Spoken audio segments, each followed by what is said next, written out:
All right, so this is episode 3 of the night of another HBO show.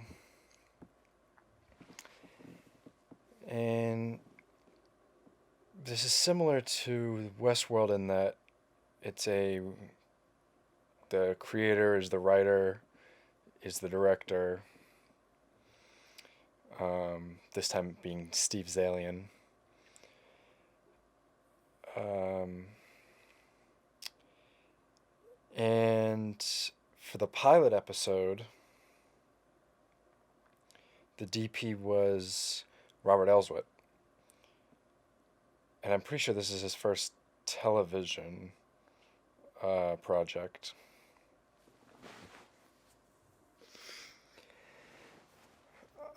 And I think the pilot was done many, many, many months, if not a year or more, before the rest of the series, or the first two episodes at least, I think. And James Gandolfini played the role that uh, John Turturro plays, and so they had to reshoot all those scenes. So Robert Elswit did the first two episodes. This is episode 3, and the reason I'm doing episode 3 is because it's shot by Igor Martinovic, who also did a couple episodes of House of Cards. And I think, even though Robert Elswit is absolutely one of my favorite DPs, I think that this episode is shot better than Robert Elswit's episodes. And I noticed this right from the very beginning. I think Igor is probably more adapted to TV and how TV works. Uh, but also maybe digital. I don't know. But to me, it definitely, right from the beginning, it's so. The camera shots look better, it looks cleaner. Um, I think it's just better shot. Not that, not that the first two episodes have anything particularly wrong with them.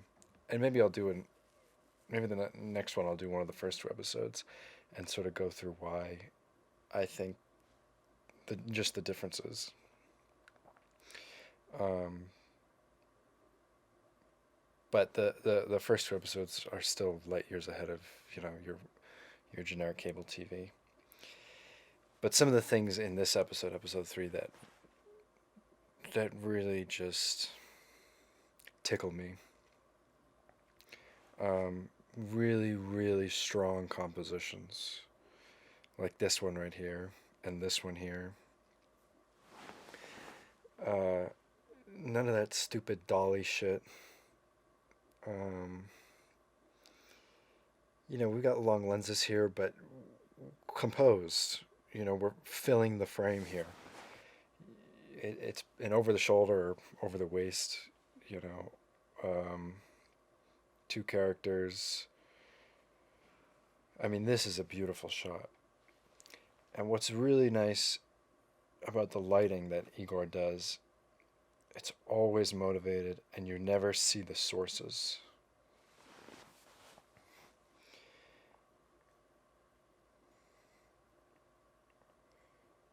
And everything is pretty much locked off. There's no operating. The only operating comes when it's also on a dolly or maybe a steady cam. But this is a composition. They found the composition, they settled on it, and then they hold it. Same here. It's really, really beautiful.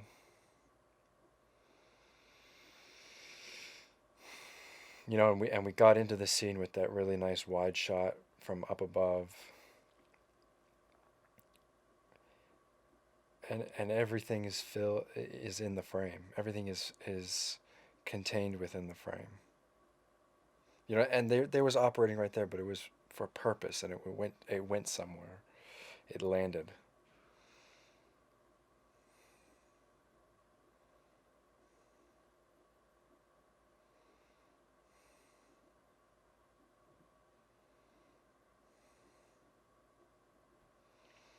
This shot feels very Mr. Robot. These two shots here. But what's nice is that what Mr. Robot does, and I love that they do this, but their reverse coverage often doesn't match. They're two equally strange shots. Those two there were, um, they matched perfectly. And then what's cool here is that they went to the other side.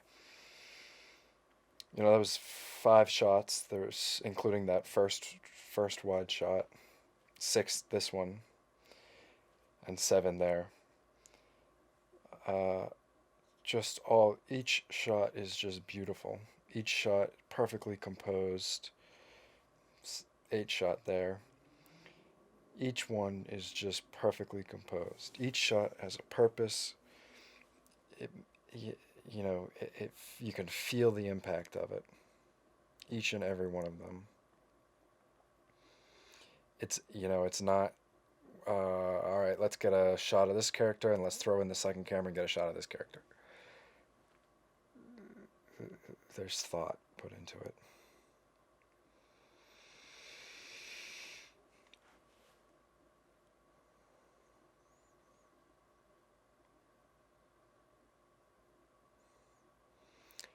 You know, 3 shots, each one is, beautiful.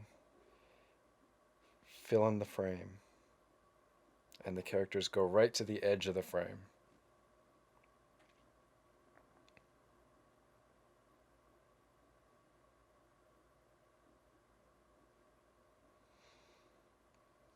The lighting isn't quite match on that cut in right there, but I think it's definitely for the better. I also love the tungsten lamp in the background. I love when there's a tungsten lamp on in a daylight scene. I think it looks so good. It's such a nice little touch. And the colors in this, are all these muted greens and yellows. And it's something that in the first episode I wasn't too hot on, but then what Igor brought to it, I think, is it's soft, but this more intense window light that he uses a lot. That's really, really nice, and it adds just the right amount of contrast to this otherwise very dull palette, I think. It's always this very, very beautiful window light, which of course is not entirely natural, I'm sure. I'm sure, he's got some HMIs, through some kind of diffusion or bounced or whatever. Or even it's a light on the inside. But regardless, it's motivated by the window, which is the important part. You don't notice that it's being lit. And the shadow is always on the camera side.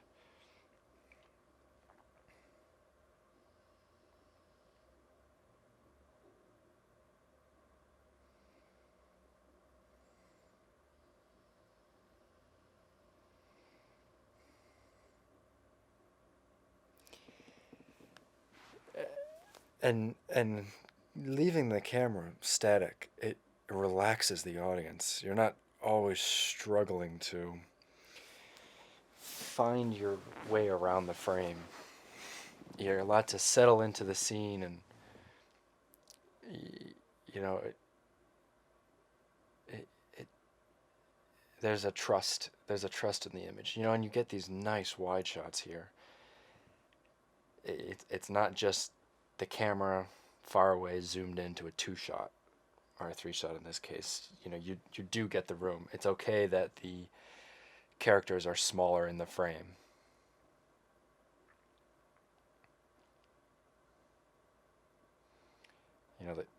The camera isn't always trying to find the character, and that's what it feels like when you get these TV shows that are just always zoomed in, operating with the character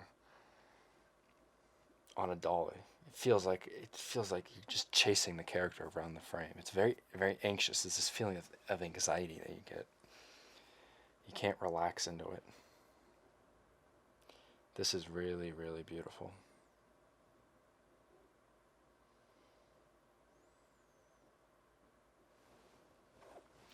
Pause.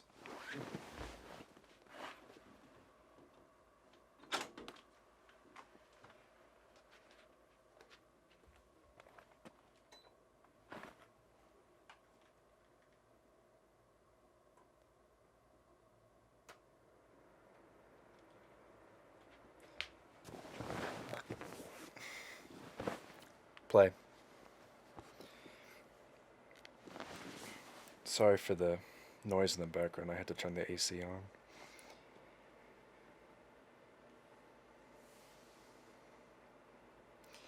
You know, the intensity comes from the writing. It comes from the scene, and the music either underscores it or plays into it. It doesn't. The music doesn't give. The music isn't the reason you feel something.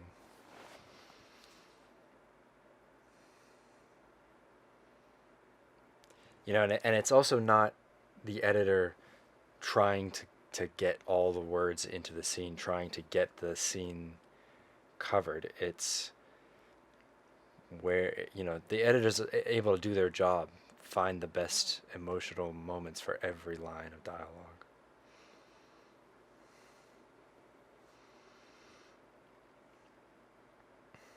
That was a very efficient shot.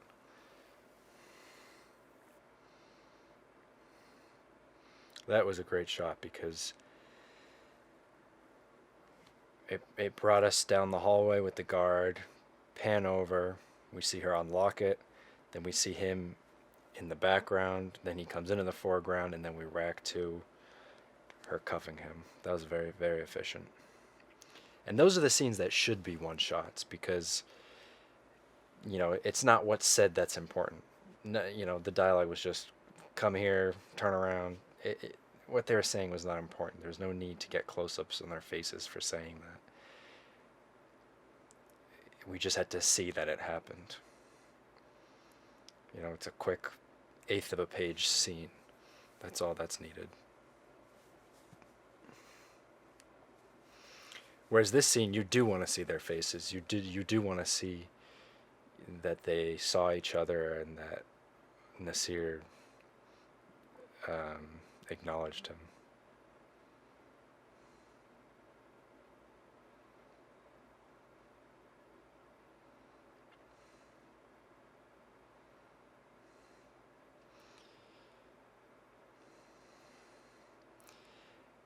And not abusing the close up either.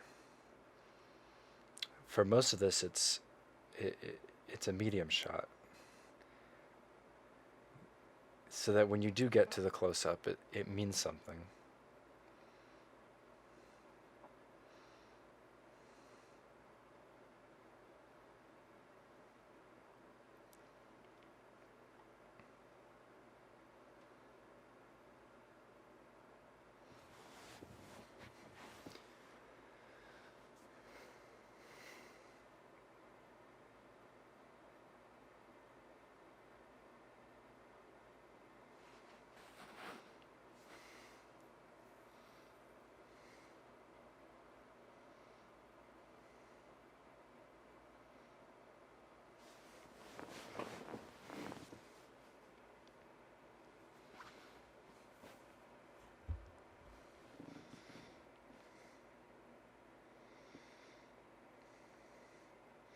You know, any other director or a TV show would get this scene in a close up on that guard.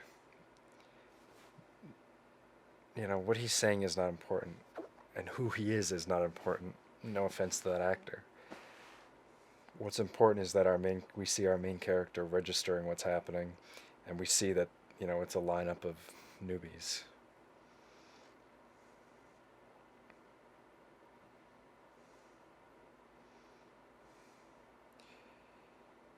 There's often, you know, in the bad TV I talk about, no thought put into what is this scene about? What really needs to come across in this scene? That's what we should be shooting, not just not just what's happening, but what is this scene about? Because what's happening is just that that guard is talking, and that's not important.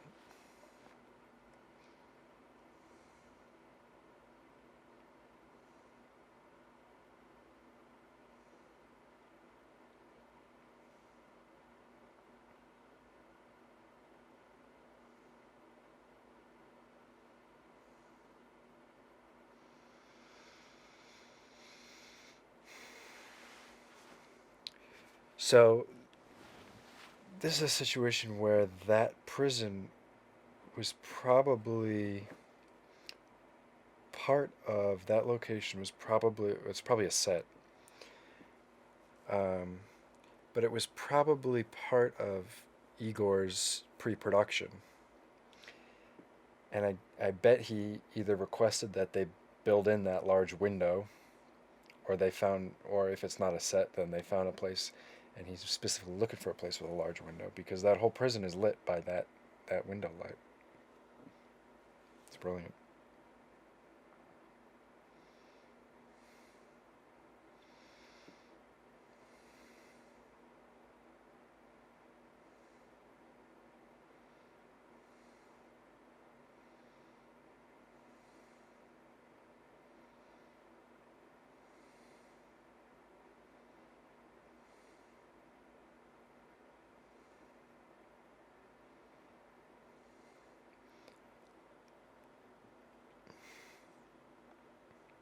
I really like that shot of John Turturro right there. That's really, really nice.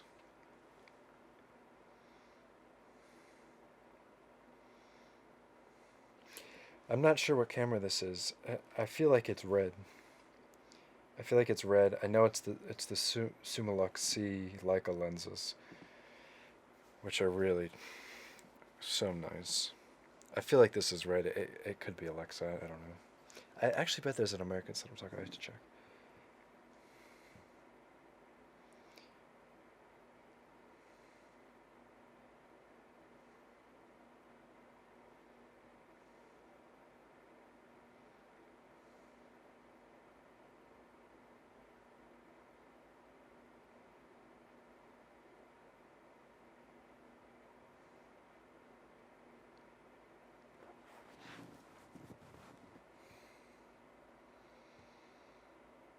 There's such a clarity to the image. It's so stunning. And then using the shallow depth of field, it's such a cluttered office, but using that depth of field to pull him out. I mean, his skin tone and what he's wearing blends right into the rest of it, but shooting, I'm guessing, wide open is what separates him in such a nice way.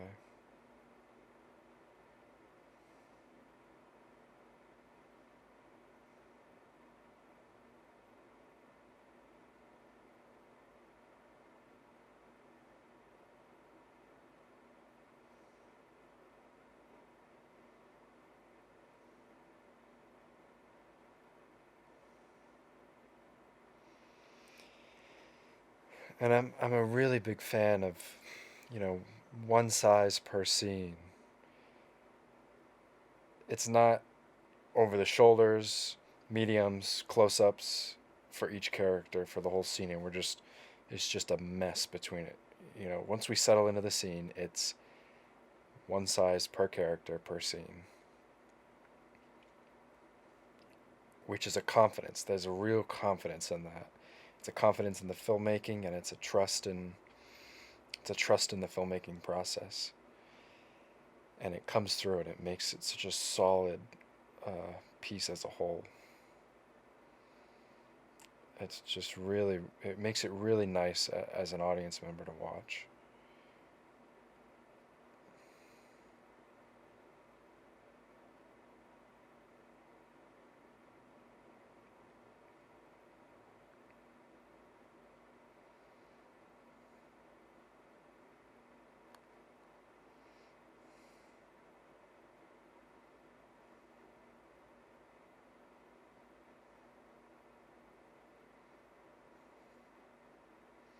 Yeah, I'll bet that Igor had a big hand in those big windows. And I mean, that's part of the DP's job.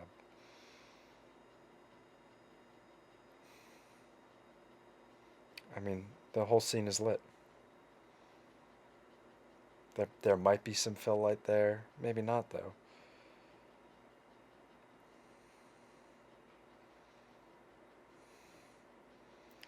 And you know what? That gives that you can work with speed when you do that, and that's pre-production speed.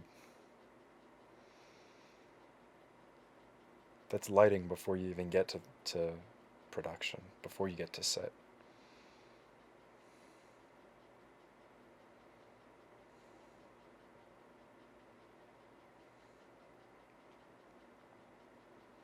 Same here. I mean, this is, it's lighting built into the scene, but in a very pleasing way.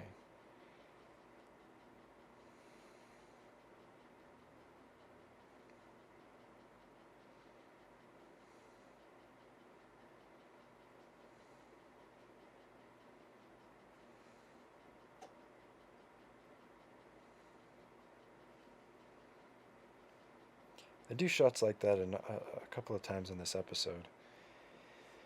Wide lens, close up on the face, sort of looking down on them. They're really powerful. I think this is the actor that got hit with a light at the beginning of Birdman that Edward Norton replaced in the play, but I'm not sure. Again, window light. Window light plus a practical. Call it a day.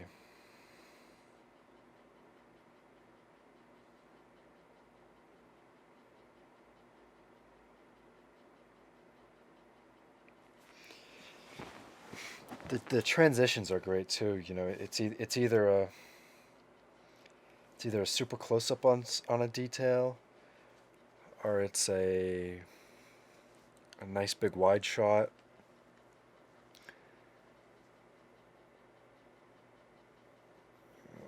or some kind of dolly into it. It seems, and there's just the right amount of humor too.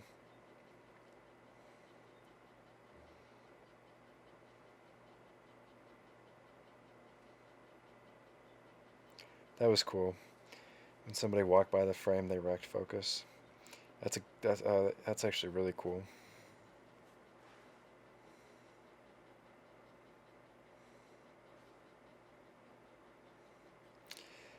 Now that shot of the reverse of the reporter is nice because she's backlit by the window that they've set the scene in front of. But then Igor's put fill light on her face, and normally that comes across as being lit, but it's a big enough source, I would think, that you don't see any shadows at all. It's complete coverage of her face. That transition right there is opening the locker, and that sound is important too. Close up of the locker and then wide of the space. And that's all you need too. Just in that wide, we understood this is where you walk through security, this is where you sit and wait, and then we cut to Nasir's mom, and we know where she is in the scene. We know where this is taking place in the scene.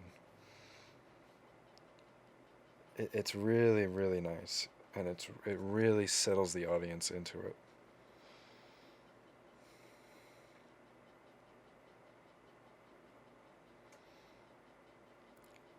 And because all the other shots are wider lenses on the wider range, I mean, we're not going over 85, I don't think. Those wide shots really fit in. They don't stand out.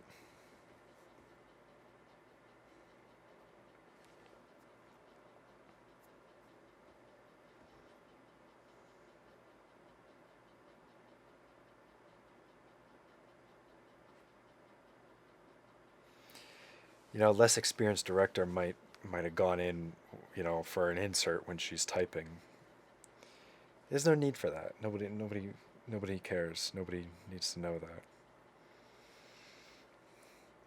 That's another thing that is so stupid. Are inserts. The inserts in this show are if it's there for a reason. It's not just because it happened in the scene. They shot the scene and said, "All right, let's go in for inserts." That's stupid.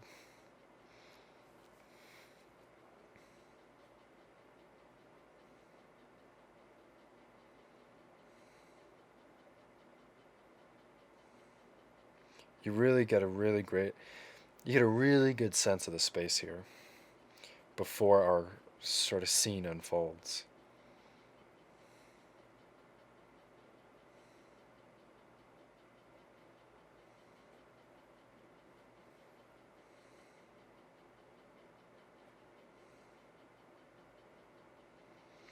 This is a great shot because this is the first time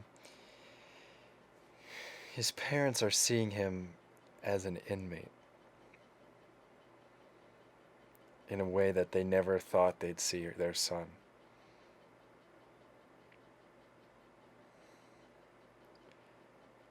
Wearing that jumpsuit.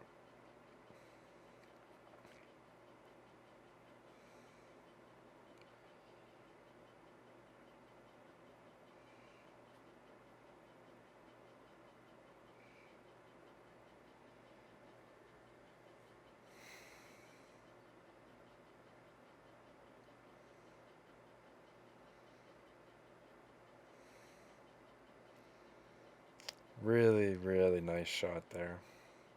And look, ends in a beautiful two shot.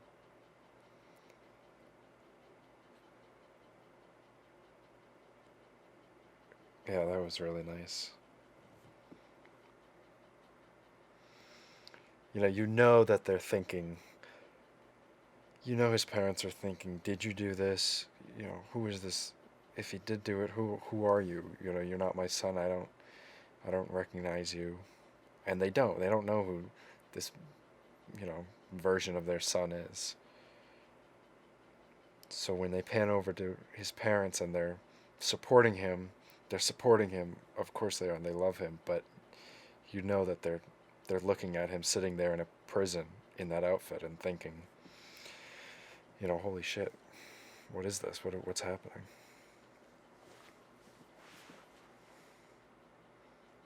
And it's one shot, letting that scene play out in one shot. Just regular coverage would not have had as huge an impact as that one shot did.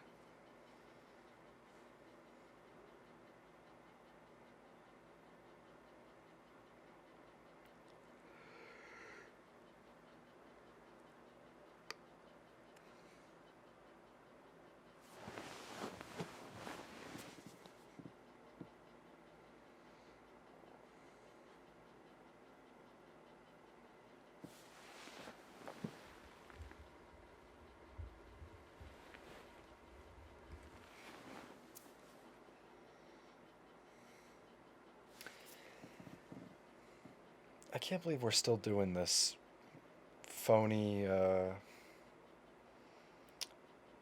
record on the screen thing.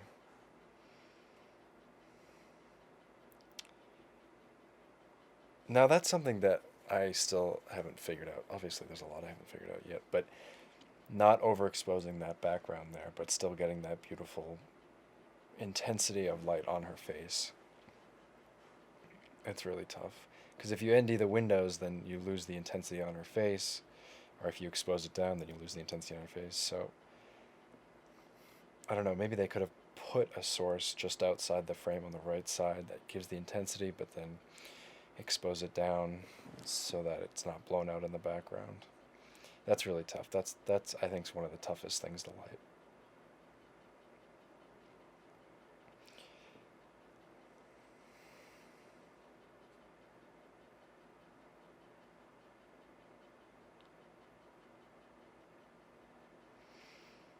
Really great production design there with those lights in the background. Really awesome. and given them the right color too.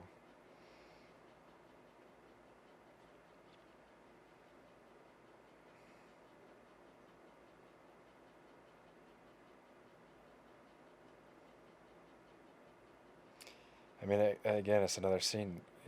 You walk onto the set and it's lit.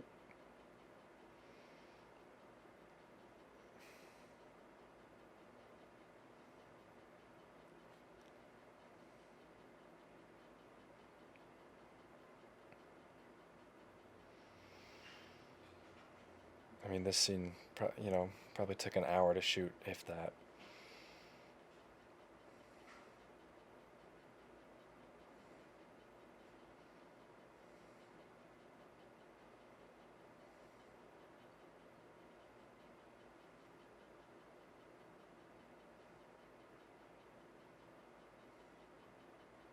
Maybe there's a source there off to the left. That's a beautiful shot, as is that one.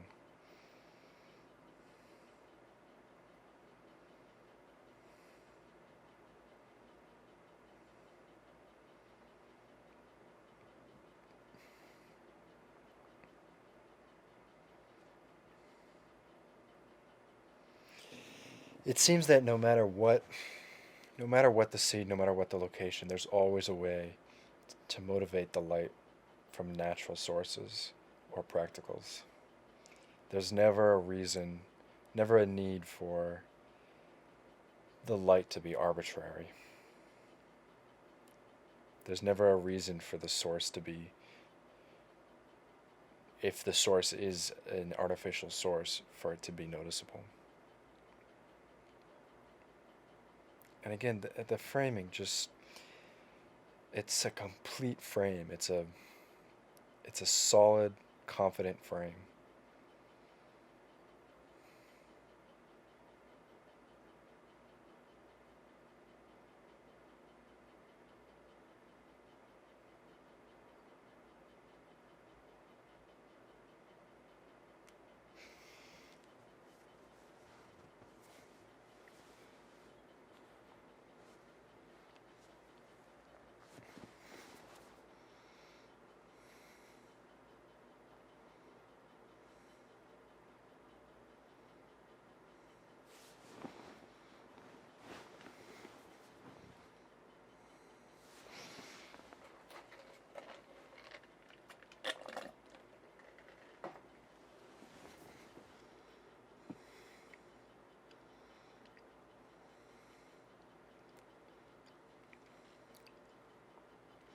It would have been really interesting to see how this character would have played out with James Gandolfini. I'm sure that they made some writing adjustments to it once they got John Turturro.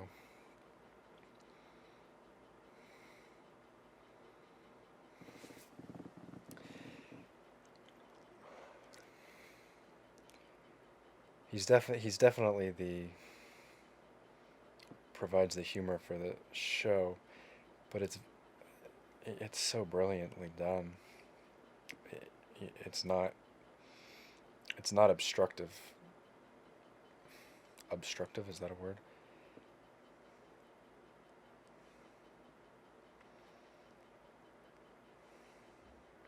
It makes sense. The humor makes sense, and even the one-liners, they feel right. And they've built his character in a way where, it's sort of the Better Call Saul guy, um, where he is kind of this goofball. He'll do things other guys won't do. So he'll say things other guys won't say. So I believe his jokes. I believe that he would say them in those moments.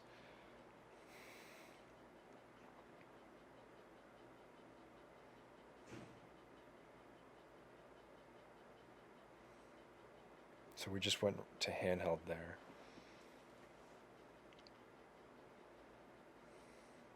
Handheld for the first time this episode in the room where it all happened. Interesting.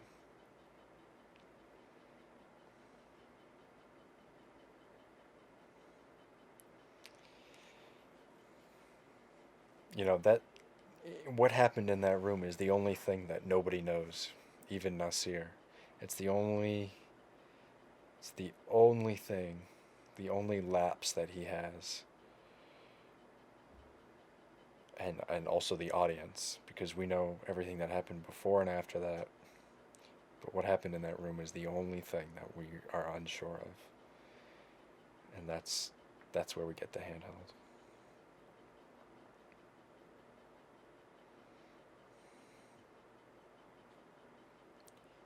And I guess the cat too. The cat knows what happened.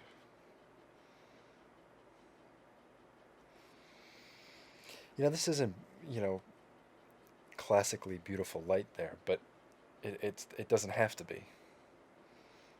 That shot in the kitchen, it can look like just that, just an empty kitchen. This is really, really excellent cinematography.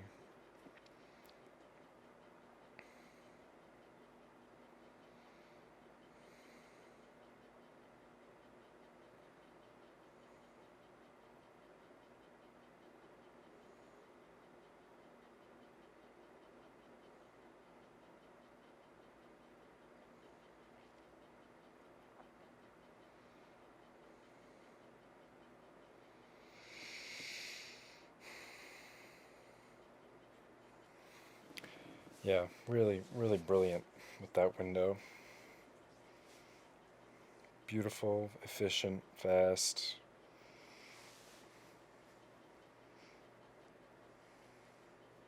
That was like a House of Cards shot there, as is this one. I don't think you can shoot something under David Fincher and not adopt. This is Mr. Robot too, which is also shot by a House of Cards alum, Tim Ives, Todd Campbell, all doing all doing stellar work. Beautiful, beautiful medium right there. Great over the shoulder. Great two shot. Great medium.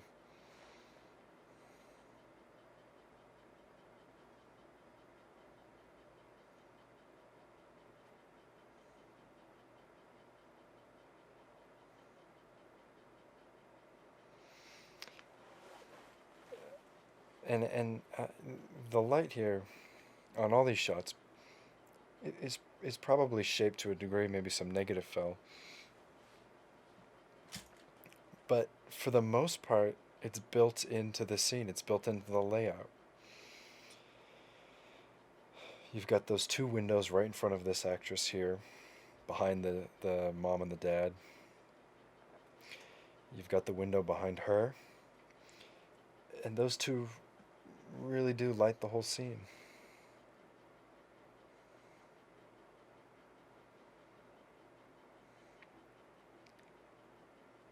in such a pleasing way.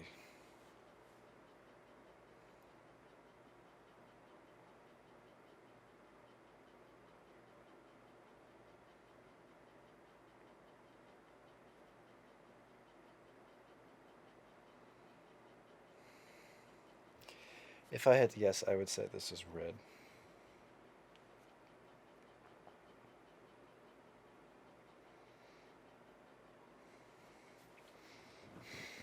Red's my favorite camera. I've only shot Alexa once, but I have to say I like red a lot.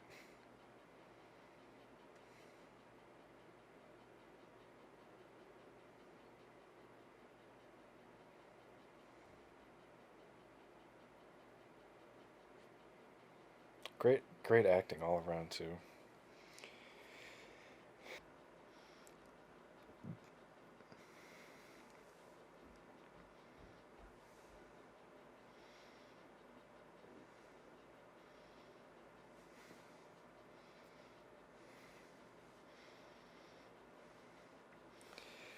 So that was 5 shots right there to get us into this new space. and a lot to establish too, where you're not just establishing our location, you're establishing this sort of support group for whatever condition it is that John has. Um, it's the shot of the school from the outside, shot of the feet, shot of the hands, shot of John Turturro, so we know what character is, which of our characters is in the location or in the setting, and then our wide shot of the whole circle, and then into the character that's talking. And it's not really important which character is talking, it's just that one of them is talking and John's a part of this group. So, a really smooth way to sort of get us into that space, and put the dialogue over all that too, so it cut down the scene a lot. Really, really smooth way to establish kind of a lot. Great shot there, pushing in on Nasir. You're establishing that he's waiting for the phone, and then it's a smooth transition when we cut to that prison boss offering the phone, and then back to Nasir in the close-up.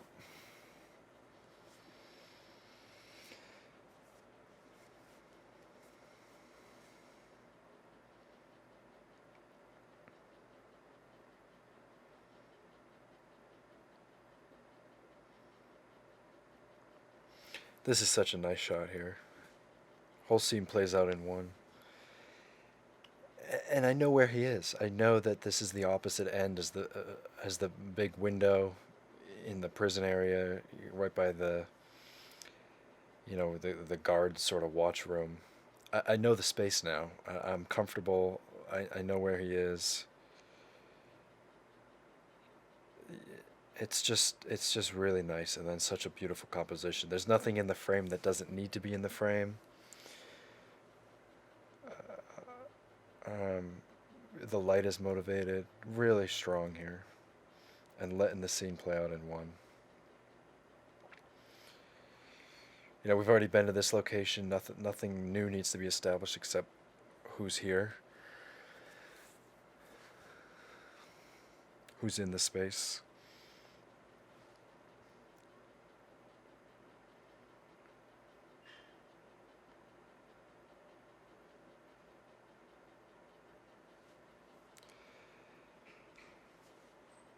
And appropriate humor per character, per situation, per the scene. I believe it. I believe the humor. I believe that these two have that kind of a reputation with each other.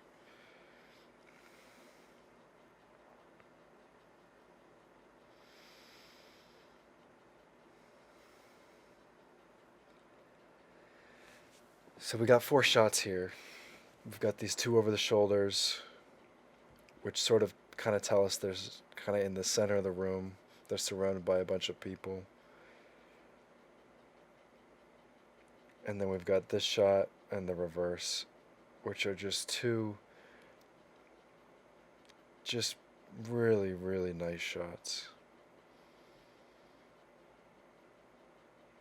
It is a busy area, so they're a little bit closer just to focus our attention on our characters.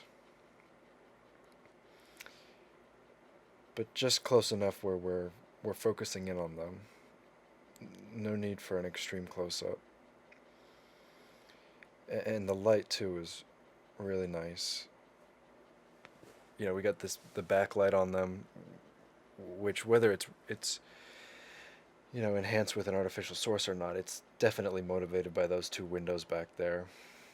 That goes for both of them, and then there's probably some kind of a large source on the left there, on the right on John's shot. You can kind of see it in their eyes, and then maybe there's some negative fill just to give it that little bit of shape. But those 2, those lights behind them are also I'm sure playing quite a bit on their faces.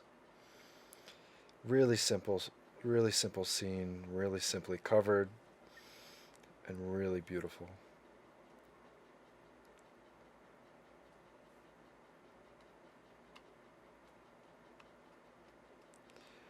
Again, great comic relief there. Great time for humor, and very believable. I believe that he wants to sort of be this older brother, word of wisdom guy.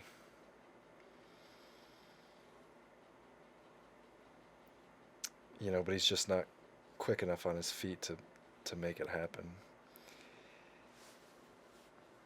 And there's a lot of these sort of 3/4 close-ups when you get these actors that are or these characters that are left over in the scene after something happens and they're sort of thinking about it.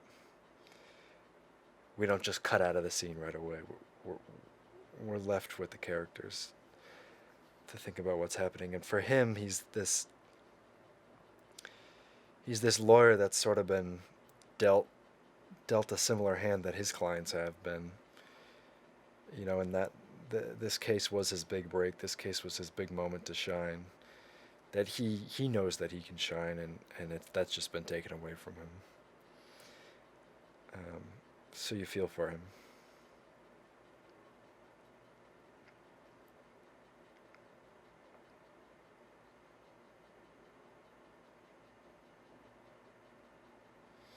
Great shot here.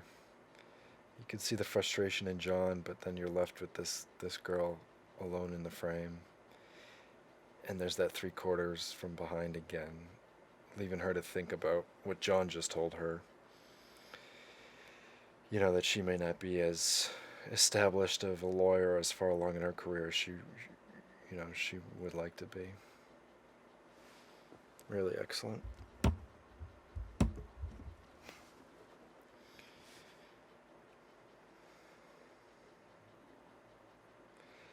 And here's a good example of, this shot is obviously lit.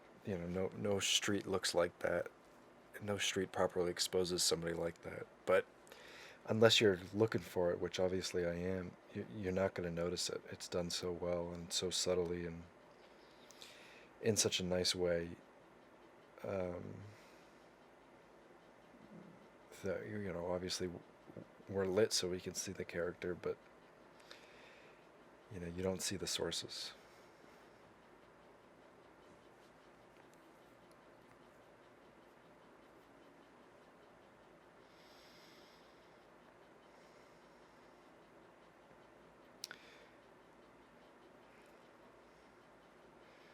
Great shot here just to establish kind of the time of day or nighttime, that we're nighttime.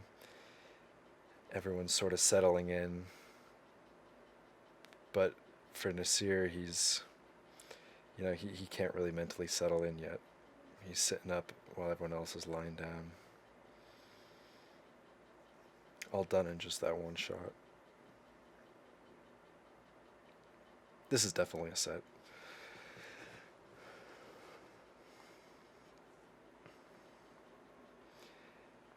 And letting him walk through the practicals here, letting him walk through those fluorescents and just letting it play on him. It isn't particularly flattering, but it's not supposed to.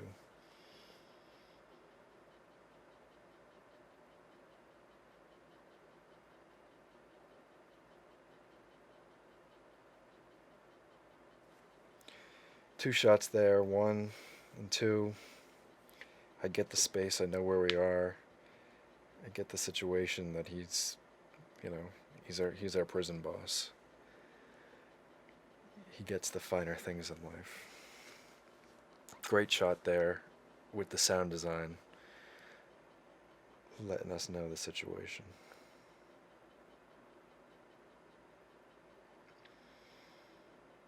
Very House of Cards shot right there.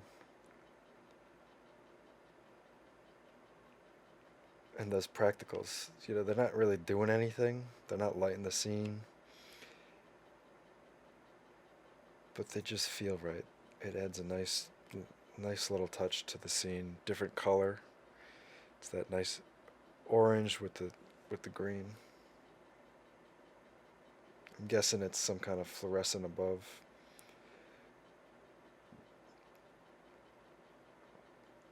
Probably not an actual fluorescent, but colored to make it look like it.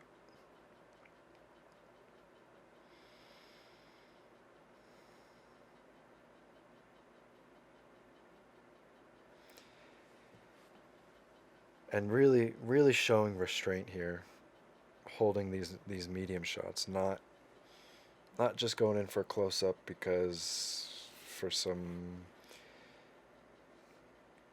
sort of lack of any other reason to do something else. Just holding these medium shots, not unnecessarily highlighting what the actors are saying. And great two shot here because it serves, when he's lying down and then he's sitting up, and also transition for when he's sitting up. You know, great great use of that shot.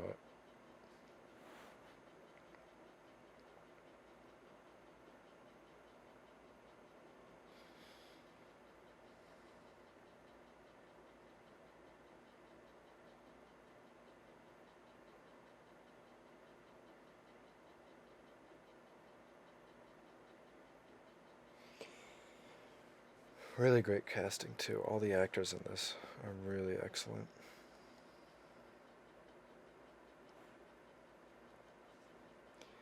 I believe every one of these characters would say and do the things that they're saying and doing.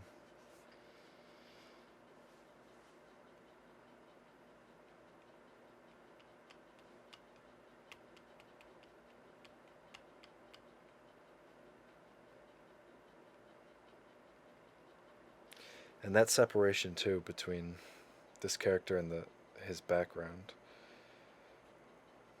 really nice.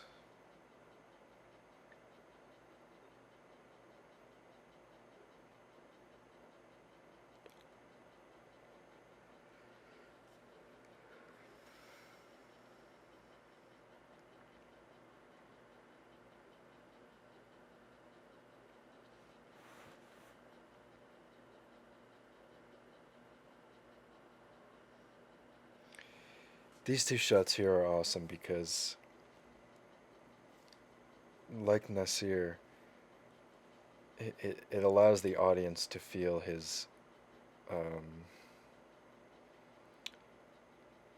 his nervousness and his confusion as to what's happening, what's going to happen, and not just not knowing the situation. It's asking. It makes you ask a lot of questions here.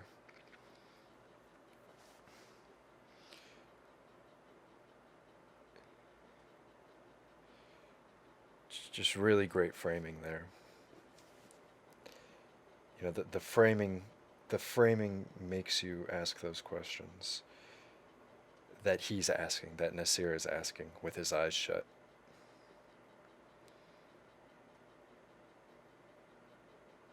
It puts you in his mental state.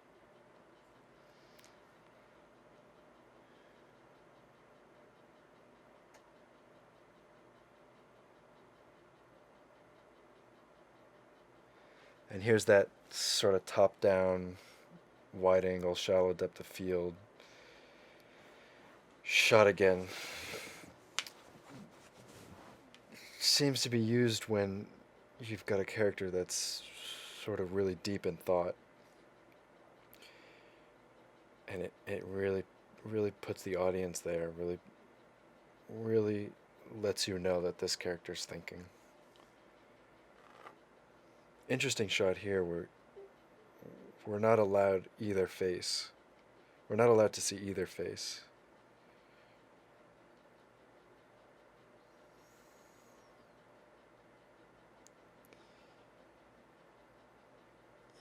We're looking at the character the same. We're looking at this guy the same way that Nasir is, but he's out of focus.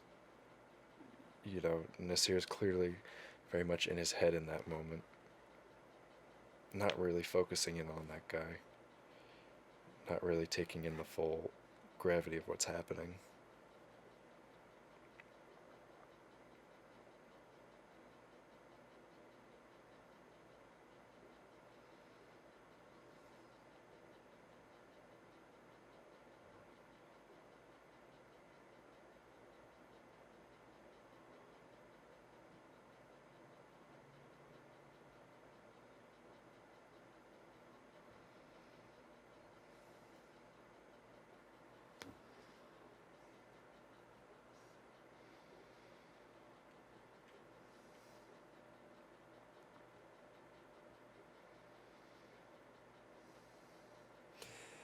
Another great transition there.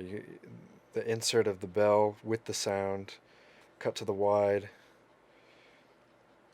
cut to John through the window, so we know where he's standing here is connected to that pound, and then we cut to him standing there.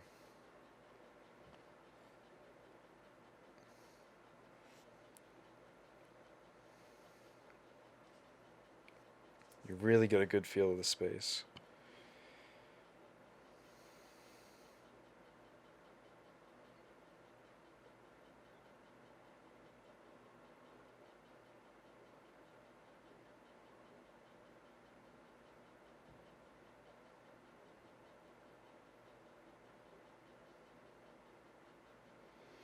That's a great example of sound design right there. The barking really um, underlines John's thought process there.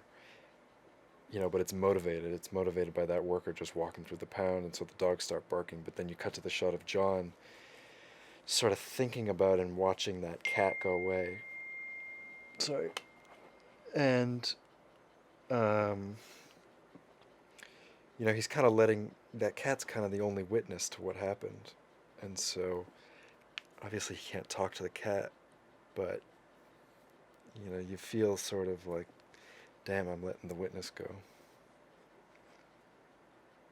Like that cat's got a story, but he can't get it. That cat's sort of his key to the case, his key back into, letting that case be his.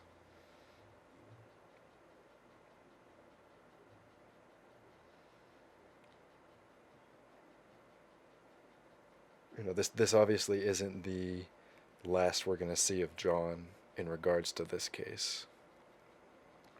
And he certainly isn't letting it go because it's his chance.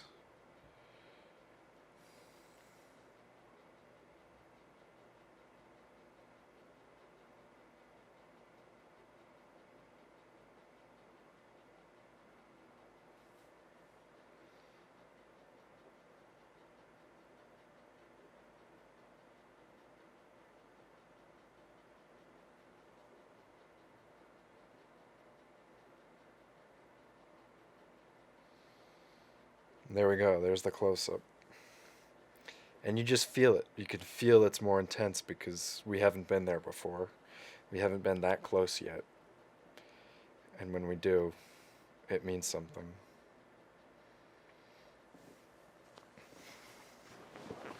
All right. That was really great.